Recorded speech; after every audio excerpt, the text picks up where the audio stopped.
everyone. I'm the Toastmaster. My name is Sean Shea. I'm the Toastmaster tonight. And there will be 3 sections to the meeting. First is the prepared speeches. We have 2 prepared speeches tonight. Table topics, and then the evaluations. So right now I'm going to go over the roles for the meeting. And who is, let's see here. Kibram, can you go over the timer role, please? Yes, sir. So, Kibram Michael, for those who haven't met before. So, I have been assigned to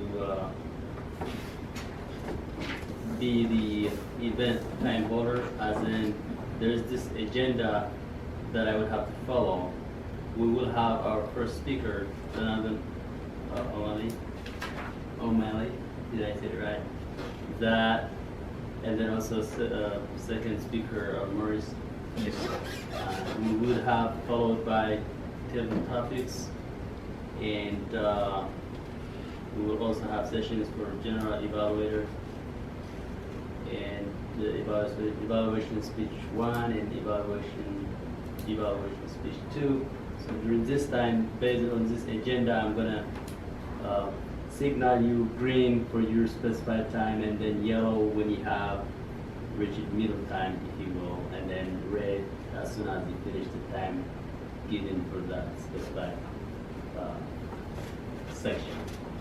So that's how it's going to go. So technically it's going to be green, and based on this agenda, for example, on Donovan, you would have 6 minutes. Once you reach 5 minutes, I'm going to show you yellow.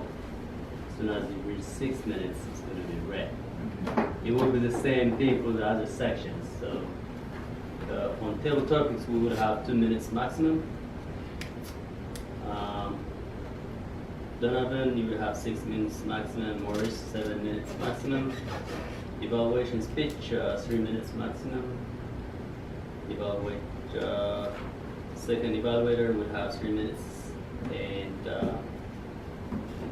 so I will follow up this procedure as I described. Thank you, Kibram. What about the grammarian counter? That's going to be me tonight. Okay. Hello everyone, my name is Diego, and my role tonight as counter and grammarian is keeping track of people using the English language in a good way and in a coherent and clear way. The counter involves keeping track of how many times someone says filler words like some, o, as a way to try and break the silence that's happening, but keeping track of this type of thing and teaches good speakers that silence is just as important to any speech as speaking. Let me also take this opportunity to share the word of the day, which is pilgrimage, which is defined as a journey, especially a long one, made to some sacred place as an act of religious devotion.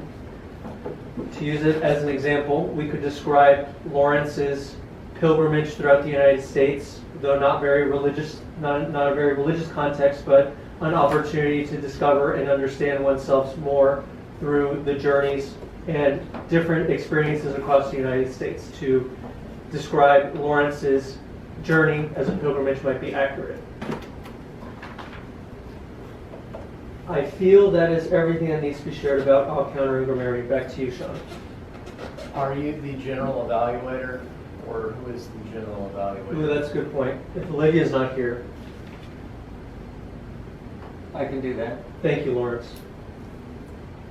Okay, Lawrence, can you go over the general evaluator? Yes, the general evaluator is the person who will evaluate the entire meeting, making sure that, or discussing how it starts on time, how the meeting flows. Also, I will introduce the other evaluators, which are the grammarian, the counter, the timer, and let them give their presentation as to how the meeting went. So I'm just basically going to give a little bit of guidance in how the meeting proceeded. Thank you, Lawrence. Okay,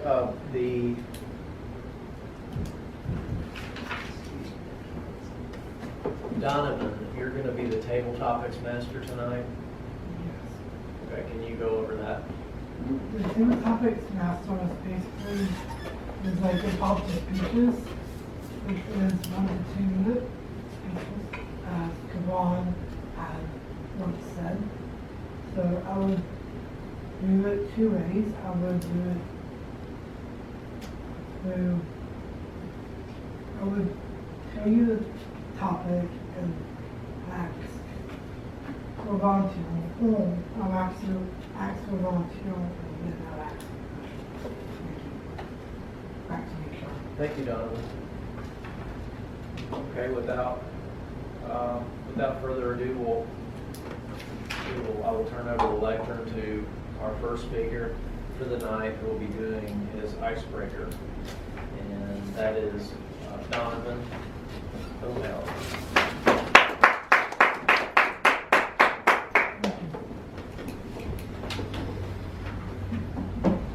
Who am I? My name is Donovan Severio Montalbano O'Malley. Have you noticed that I have multiple names? My first and my last name is Irish. My 2 middle names, Severio Montalbano, is both Italian. I'm half and half. I'm half my dad, half my mother. My dad's Irish, Martin O'Malley, which can be very Irish sounding name. My mother's name is Victoria Ann Montalbano. So I would say that I have been through different pilgrimages through my life, such as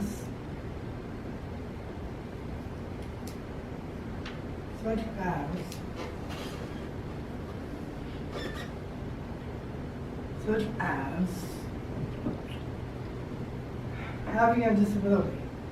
I have a disability, but that does not mean that I'm one of y'all. I might be different, but difference is key. Difference is good. Same as being around other people. Being around other people is my thing. My traits on my communication skills, which I'm doing right now. My empathy, I give empathy to other people, and they all sad, and they all confused. I give them my advice, even though that I have not been through what they have been through, I still have an understanding of their feelings and how to administer to it. The other step is my persona, how I present myself to other students, faculty, staff, administrators, authority, people who are in authority, such as the principal, the President of the United States, and so on. I could ramble on. I know I don't have that much time. So, I would say that I am from the Valley, and I am proud to have a disability. And my disability is called Down syndrome. People might say Downs for short. Some people might say, well, actually one of those type of marathons. It was a dad and daughter. the dad and daughter, well, the daughter had Down syndrome. So it was really a marathon. He had a short said, I'm with Downs. How would that feel to you? How would you feel if someone looks at that and judges you? Why are you drawing that message? Why are you having it? One reason would be that you're proud to be with someone you love. Two, you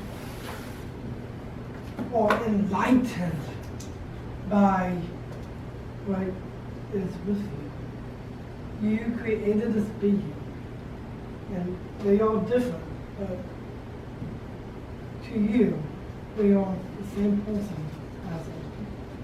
That's how I feel when I see younger kids who are different. I see people out here who are different. And I even see myself as being different. But being different is the way to go. Thank you.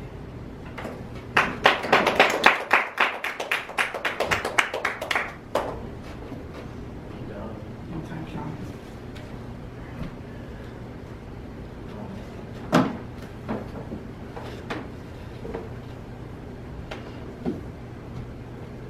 Thank you, Donovan. That was really, really tough thing to do.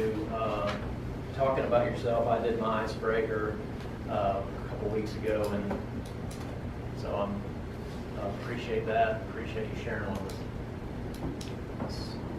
So our next speaker will be Maurice.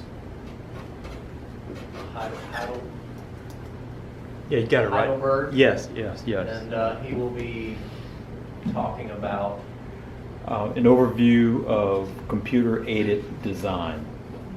Okay, let's welcome Maurice.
Fellow Toastmasters and honored guests, I am here to present to you an overview, not too much detail, of computer-aided design.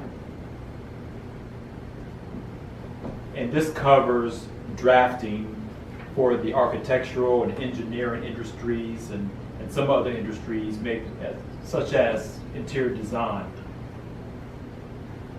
Way back when, from the 70s on back, the main way of drafting was by hand, and used a drafting table, a T-square, triangles, compasses, circle templates, other shaped templates, erasers. So that was the main way for an architect or an engineer to do a drawing.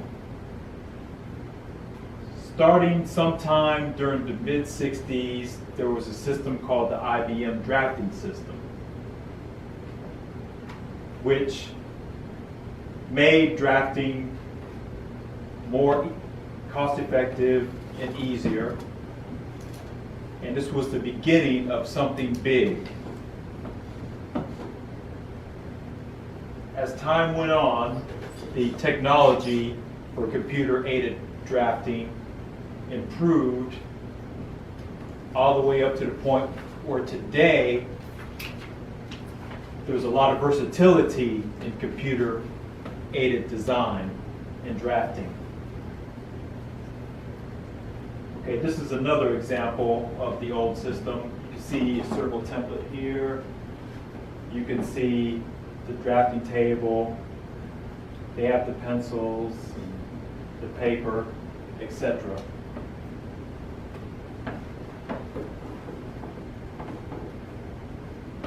Today, they use the computer and various types of software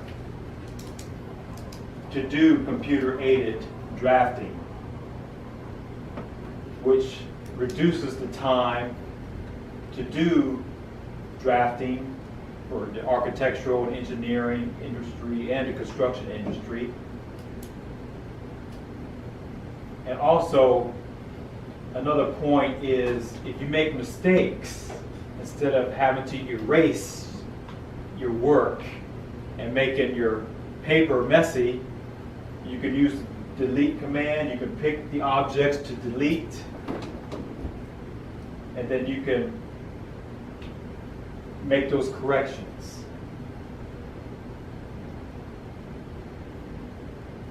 Just a brief description of the types of CAD drafting. You have two-dimensional or 2D, or three-dimensional or 3D.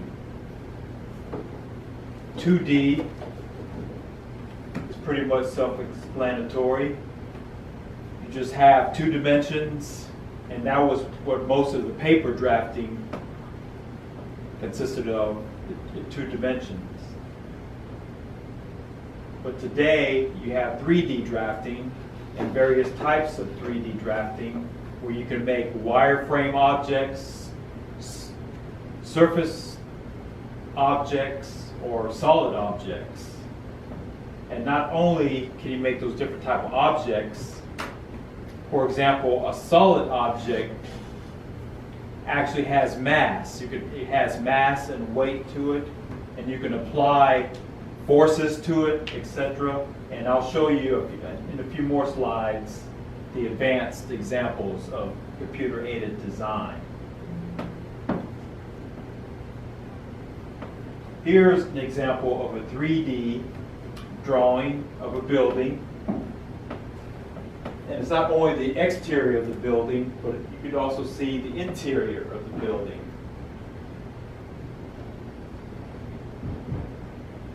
And the interior of the building, it has everything is in a certain place. So no matter how you rotate the drawing, everything will be in the same place. And then you can actually zoom in and go inside to see the objects inside. Here's another example of a car showing the frame and the engine and the wheels, but that's done with 3D drafting. Now here is a clay model of a car here, which with 3D drafting, you could do the same thing, and if you make any mistakes, you don't have to remold your clay. You can just make those corrections electronically.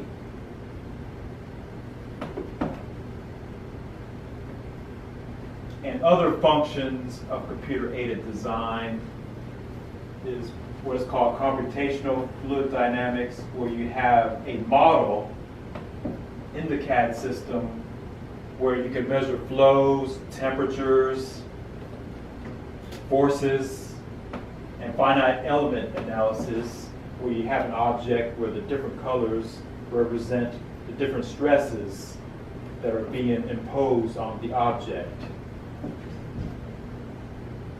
Here's another example of a 3D object. And on this 3D object, the different colors can represent temperatures or stresses. And this is another area of computer-aided design. It's called building information modeling. And this is for the architectural, engineering, and construction industry. So it gives you a real life model of a building that's being built.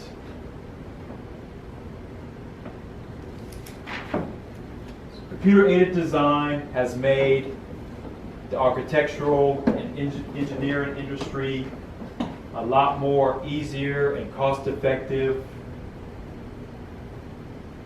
So those people in the industry could be more productive with their designs. So you're seeing the pilgrimage from hand drawings to computer drawings. Mr. Toastmaster.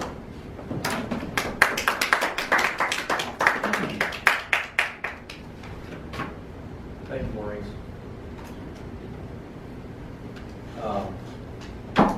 A lot of that is very familiar with me too, working in drafting and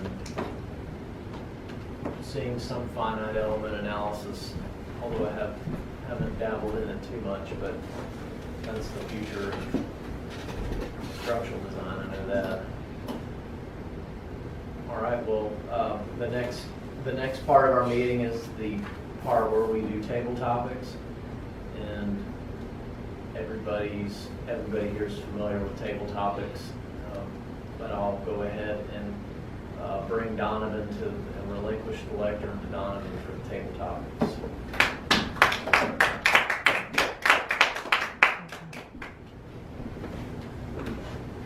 Okay.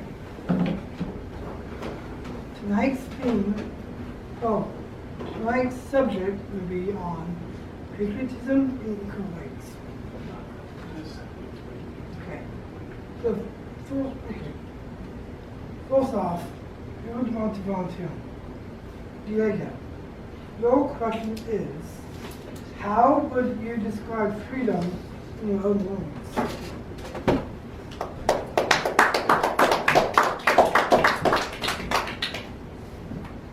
Thanks, Donovan. Thank you so much. My fellow Toastmasters and honored guests, I've been asked to describe what freedom means to me. And I wish I had more time to really provide the nuance that the word freedom really needs, I believe. But I do think that one example, a great example of freedom is, of course, the pilgrimage that the pilgrims undertook across, that's the Atlantic Ocean. Across the Atlantic Ocean to found this new nation that we all are fortunate to belong in. I think in many ways the principles and of freedom that encouraged these people to leave England and approach a new land that they are unfamiliar with, I think in many ways resonates with me and not only people in this room but across the United States. But I think a good example of regulated freedom that I think is necessary for everyone to accept is laws, and a recognition that some people's behavior on a single level and on an individual basis does not necessarily mean that it is good for everyone to practice upon. And for that I'm thankful for laws, and laws that I suppose are founded in reason and argued and legislated and discussed for many years, in more than 30 minutes I would suppose, for example, before they are deemed, okay, this is something that needs to be controlled for the benefit of more than just ourselves. And I think that really resonates with me in particular with the environment, because I know that is something that everyone has access to and the freedom to enjoy. But it is also important for everyone who takes part in the environment to make sure. Comments?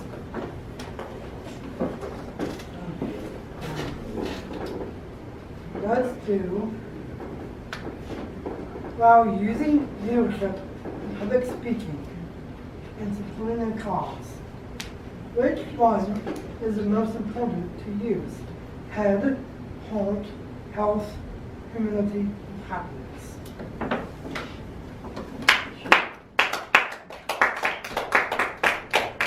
Using leadership in public speaking and supporting the cause, which one is most important? Head, heart, health, humility, or happiness? Fellow Toastmasters, do we have guests? All right, fellow Toastmasters. Public speaking and leadership have a lot in common. If you look at what leadership is the ability to communicate what you desire to do and inspire people to move forward in whatever your particular goal in life is. So, if I had to determine what is most important in leadership, I would have to say that there is numerous things that are equally important. Obviously, heart is very important. And because as a leader, if you're trying to get people involved, you have to inspire them. And how do you inspire people? You inspire people by giving them something that's going to make them desire whatever it is that they're working towards. That's the heart. You're influencing their heart to inspire them. Also, another part of it is going to be intellect. Because obviously, if you're trying to complete a project, you have to fulfill the intellectual necessities to move forward. As far as the body and all that other stuff, I don't really think that necessarily that is going to be as important as the heart and the mind. If you capture someone's heart, you inspire someone's mind, you can change the world. Mr. Topper.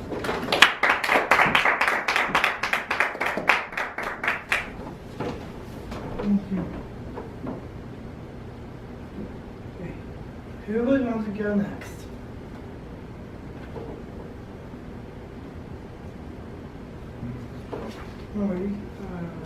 Maurice, your question would be,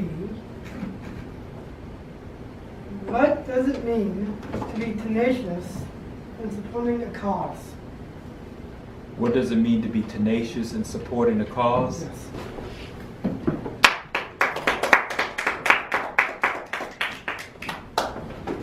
The question that's posed to me is, what does it mean to be tenacious in supporting a cause?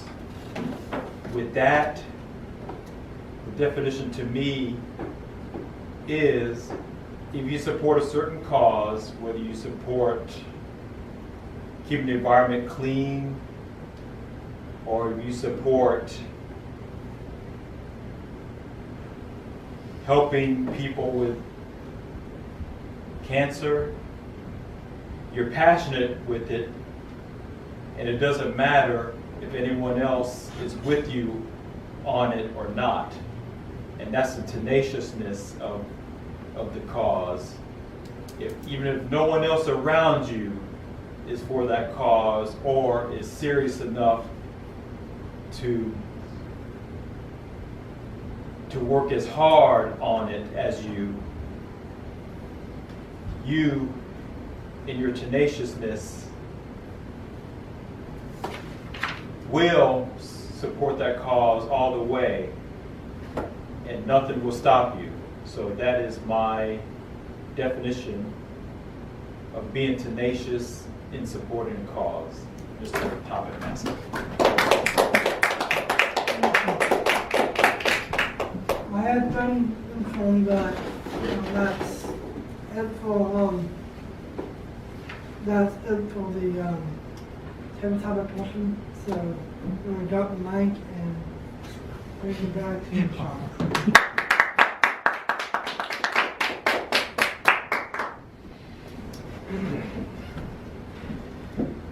Okay, thank you, Donovan, for the table topics tonight. Lawrence will be, we'll get to the point in our meeting where we are doing the evaluation, and we're going to turn it over to the general evaluator, which is Lawrence tonight.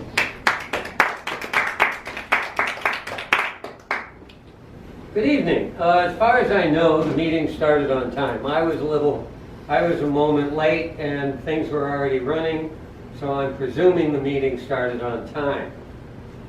I also thought that the flow of the meeting so far has been very good. As soon as the meeting got started, when the Toastmaster came up, he made sure to get the agenda correct and move the meeting forward in a timely fashion. So kind of like pilgramage, I guess, we're constantly moving forward. Now, as the general evaluator, my responsibility is to introduce each individual evaluator who can give a presentation on their particular points in the evaluation of the meeting. So I'll start out by giving our speech evaluators the opportunity to come up and discuss what has happened with the speeches and how well our speeches were done. The first evaluator for Donovan's speech is going to be Diego, and I'd like for you to come up and present how well he did in his speech. I personally enjoyed it. Thank you, Lawrence. Hello, everyone. My name is Diego, and I had the opportunity to evaluate Donovan's first icebreaker speech. And I must say that it is always fascinating and a really great treat for people who frequently engage in table topics to finally start developing that muscle that is necessary for prepared speeches. It is a different beast. It takes a different type of mindset and thinking style that one doesn't really get to exercise with table topic speeches where someone's only asked to speak for 1 or 2 minutes. So this is a really great opportunity for Donovan to start developing that muscle, and I'm looking forward to the next prepared speech he has to share with us on his Pathways program. Donovan, I was really impressed with your speech tonight and how you delivered it with your volume and your voice alone. I was really impressed at the vocal variety that you shared with us tonight.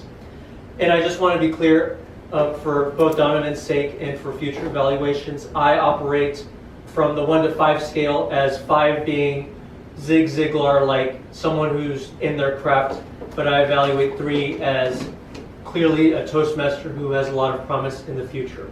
So Donovan, I want to be clear when you see my evaluation that is not, I'm not trying to put a blemish on your speaking for tonight. But to continue, the vocal variety was really impressive tonight. That is something that I need to work on personally.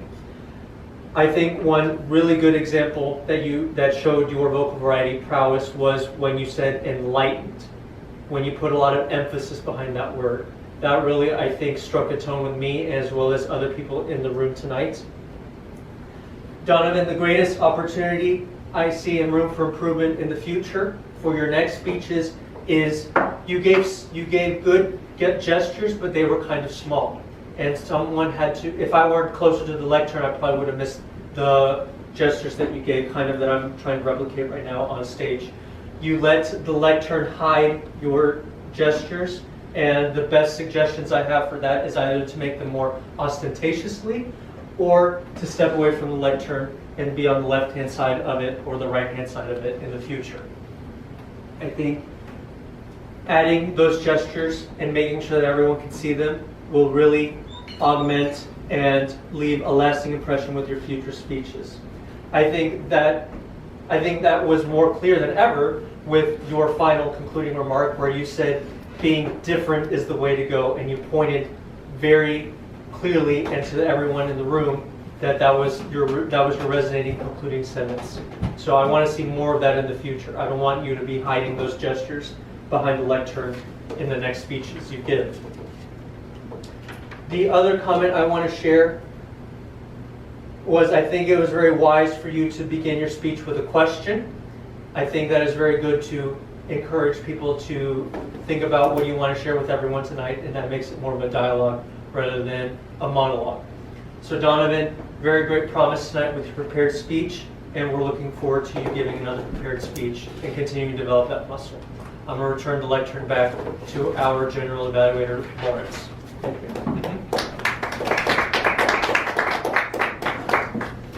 Yes, Donovan, I really did enjoy your speech. I thought it was quite nice. I do like the idea that being different is the way to go. We were all born different. We are going to grow up different. So if we all try to be the same, then it's going to be a very horrible place to live. So being different is going to be a wonderful thing.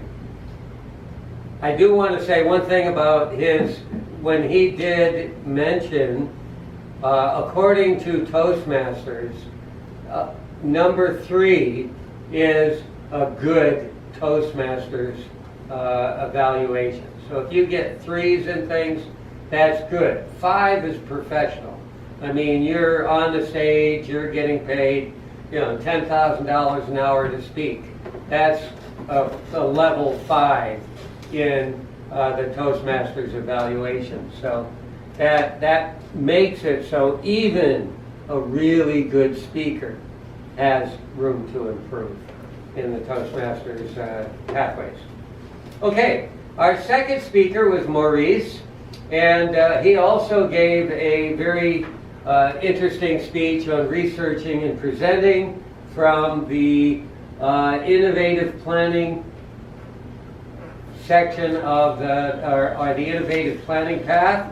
And I'd like to invite Keeler up to give the evaluation on his speech. I hope I pronounced that right. Kyler. Kyler? Yeah. Okay, Kyler. Yeah. Appreciate I will remember that, I hope. It's all good. All right, greetings fellow Toastmasters on guests. I'm here to evaluate Maurice's speech. And this was the informational speech. Let's see what the title of it was. Anyway, it was research and informational topic. So I really liked it because I think 3D modeling is a really cool thing, and like assisted computer-aided design is really cool. One of my hobbies is making models. It's just something I enjoy doing. And recently there's a lot of talk of like 3D model making, and like how much you can use a computer to speed things up, and so you have more time to do this and that. So it was cool to see that in a professional setting and how people can then use that for their career instead of like a hobby type setting.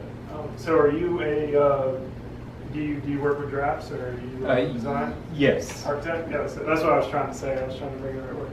Well, it was awesome. I found that the general comments I was going to make is you excelled at, like the visuals were awesome. I really enjoyed the, seeing everything. And then the information was really great. And then the clarity was really good. You had a really clear voice. I think if I was going to go with like any criticisms, I think the one thing I would bring up is kind of when you first got up here, there was like a setup time. It was like a bit of lag, which, is, I guess in this situation unavoidable because you gotta set the TV up, you gotta get the computer set up. But I think in like a pro setting, you would want to be able to not deal with that gap, because then people start talking and get distracted and things like that. So let's see. I think and as far as like you had good like eye contact, you did a good job. No, there weren't any filler words. The only two, as far as your speech, getting actual speech criticisms that I would have, or maybe would be to, even though it's a good thing you didn't use any filler words, you had like a lot of like longer pauses, which I think pauses are better than filler words, because like every time I get up here, there's at least like 10 filler words that fly out of nowhere. But it's better, which there's one right there. So but my point is, it's good that you pause is better than filler words, but at the same time also be aware of the pausing. And then to challenge yourself, maybe in the future, ask some questions to the audience as you're going through the information. Which, like I said, I was so interested in it. You know, I was like, you know, I was focused. But if someone were unsure or didn't know where you were coming from, you might say something like, you know, who has experience with this, or who has experience with that, or you know, who, you know, you ever seen a graph, you ever designed your own house, you know, things that, you know, everyday people would connect to. But overall, I really loved the speech, and I'm glad you gave it. It was very informational. Thank you.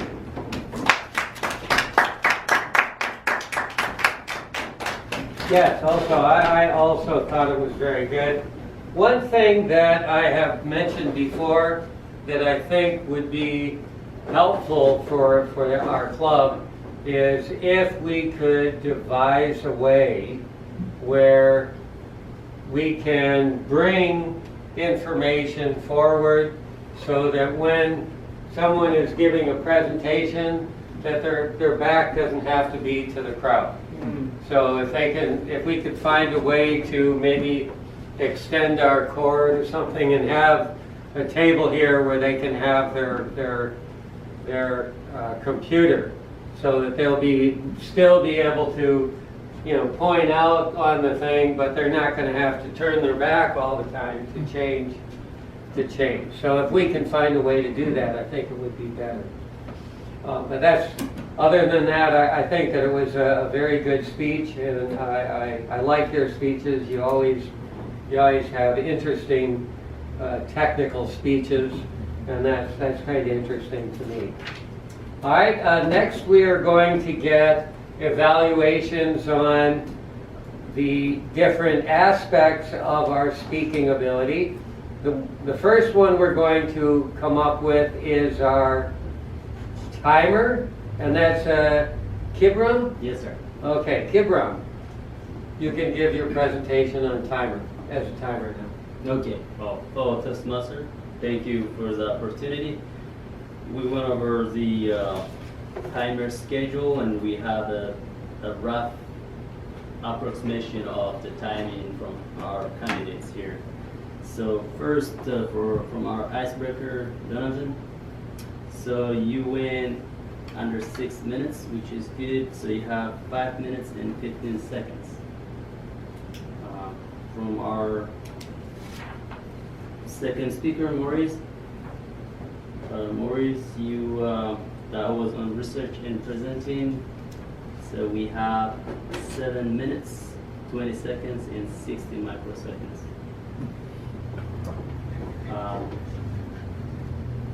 Table topics. So the range of this timing is up to 2 minutes. So in roster spec, we have Diego 2 minutes and 35 seconds and 36 microseconds. Maurice 1 minute and 19 seconds and 98 microseconds. Mr. Lawrence, we have 2 minutes, 5 seconds and 0.01 microseconds. Thank you. That's all I have. Okay, thank you. All right. Also, in the future, you can also do timing on the two speech evaluations. If you want to do that, you can also do timing for that. Is there supposed to be 2 to 3 minutes? Oh, I do have those evaluations, sir. I missed that. Thank you for the reminder. Let me carry on. So, the first evaluator, we have Diego. The max time required for this evaluation is 3 minutes. So Diego, you have 3 minutes and 21 seconds. Kaylor, We have 2 minutes, 56 seconds, and 74 microseconds. Thank All right. you for the reminder, sir. Good, thank you very much. That was very good. Now I'd like to hear from our grammarian, who is also our eye counter this evening. That would be me. Hello, everyone.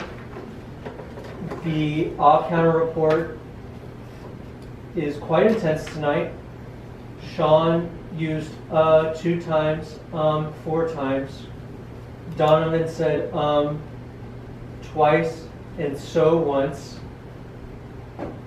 Maurice, I counted you using a double word once. I apologize. I didn't catch anything from Maurice. I'm reading it wrong. Lawrence, I caught so and a double word during table topics.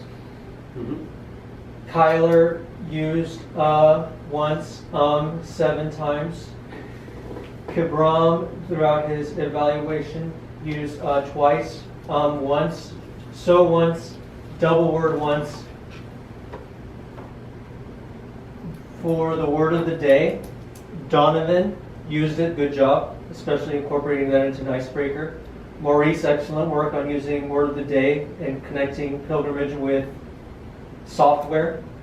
And Diego also used the word of the day during table topics. The final remarks I have to share as a grammarian are the fact that Donovan used a really fast, a really quick and to the point conclusion sentence. I'm a really big sucker for people who are able to communicate an idea in less than 5 words. And that phrase, of course, is being different is the way to go.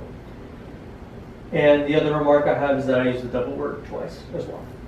Those are the odd counter and grammarian reports from me. Back to you. Okay, very well. And I believe that is the end of our evaluation process. And so I would like to relinquish the lectern back to our Toastmaster.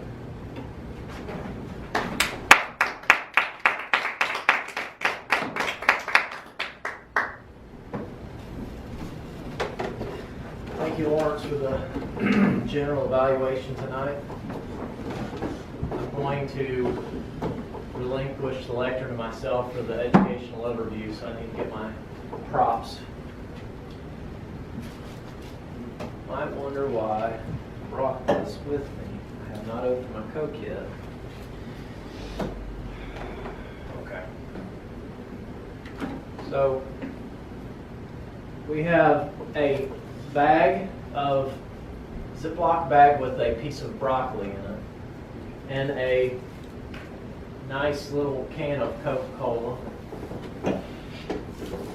And what I'm going to talk about tonight is what broccoli, well, this is the article, I'm kind of quoting the article, but it says what broccoli taught me about influencing others. I also wanted to, I made an observation as I was heading to the meeting tonight. Nick Saban, when he is at the podium talking about his games every Monday, he's always got a Coca-Cola right here on the podium. It's always sitting right there, and Coca-Cola's looking at you, so you see it. And I was thinking, I mean, how many eyeballs are watching Nick Saban give his little tidbits on the game, and the thing you're seeing subliminally is this Coca-Cola.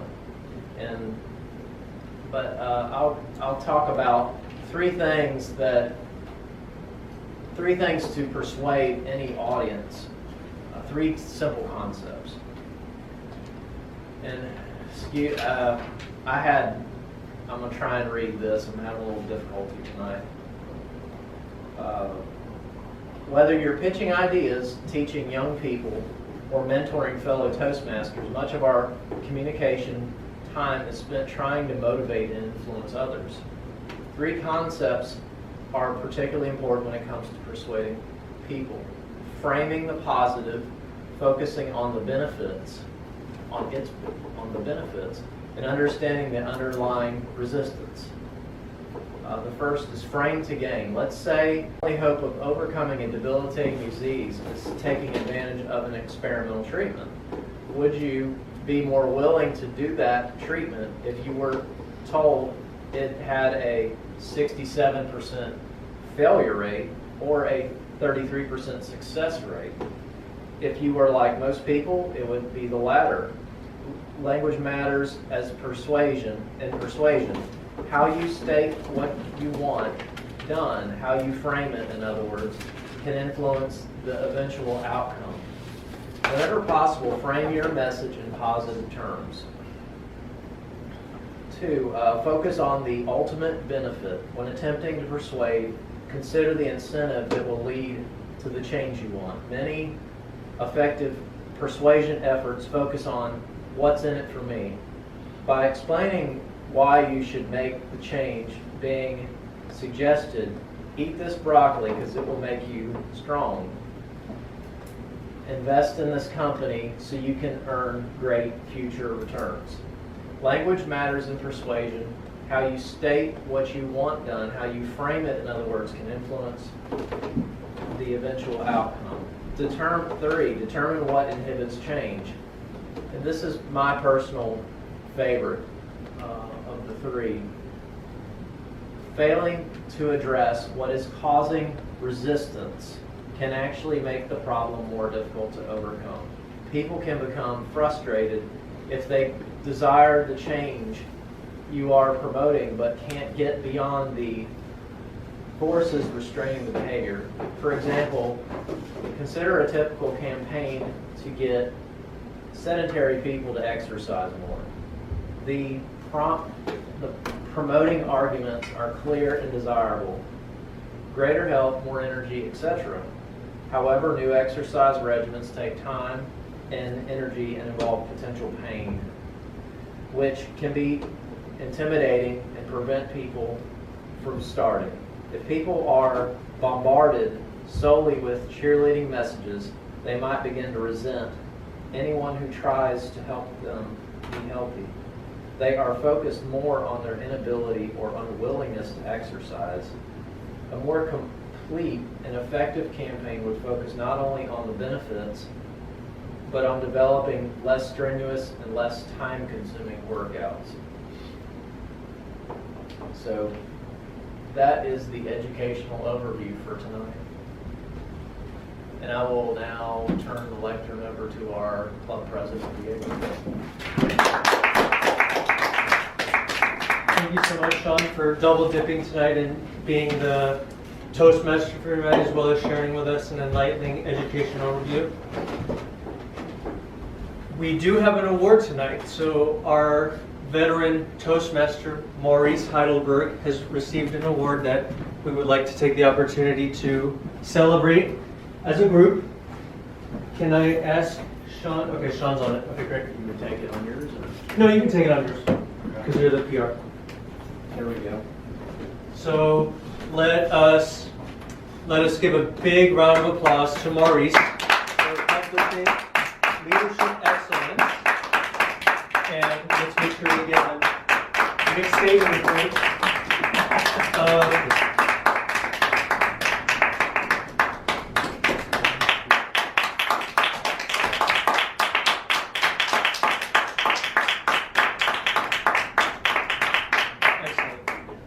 Thank you, Maurice, for setting a great example for us prepared speakers. And let's not forget that everyone in the future can receive an award like this as well, if you stick to the Pathways program. I just want to share an important development that I neglected to mention at the earlier part of the meeting, and that will be the final thought, and then we will adjourn our meeting. At our last officer meeting, which we had earlier this month, we discussed that we would seek to implement a calendar assignment program for the next few weeks to encourage more members to sign up for the prepared speeches that we would like them to give on the Pathways program. We announced that at our last meeting, and that was when we said we were going to give everyone a 2 weeks notice. So effective next week, at our next meeting, we will start passing around a calendar for people to sign up for the next 4 weeks after this meeting, to encourage everyone to start stepping up to the plate and preparing prepared speeches to share with everyone and continue down the Pathways program that Toastmasters and that us on the executive committee think will empower our membership to become the public speakers that they set out to be by joining our organization in the first place. That will be taking place next week. Lawrence, do you have something to share? As I understand it now, they've opened up pathways so that you can actually see future things that need to be done, which means that you can possibly do other speeches besides the immediate one that's next. Okay. So there's more flexibility. A little bit more flexibility. Good, good. They still want you to follow the path, but if you're doing the optional speeches, you can do them ahead of time a little bit. Gotcha. Okay, good. So, So that's good. Especially in some of the longer things like what I'm doing, it's going to take a period of time to get to the next level for me. gotcha. So, Okay. This meeting is adjourned. Let's remind everyone to sign up on Easy Speak for the rules. I don't want to sign rules because I don't want us to go over the meeting time for next week. Thank you, everyone.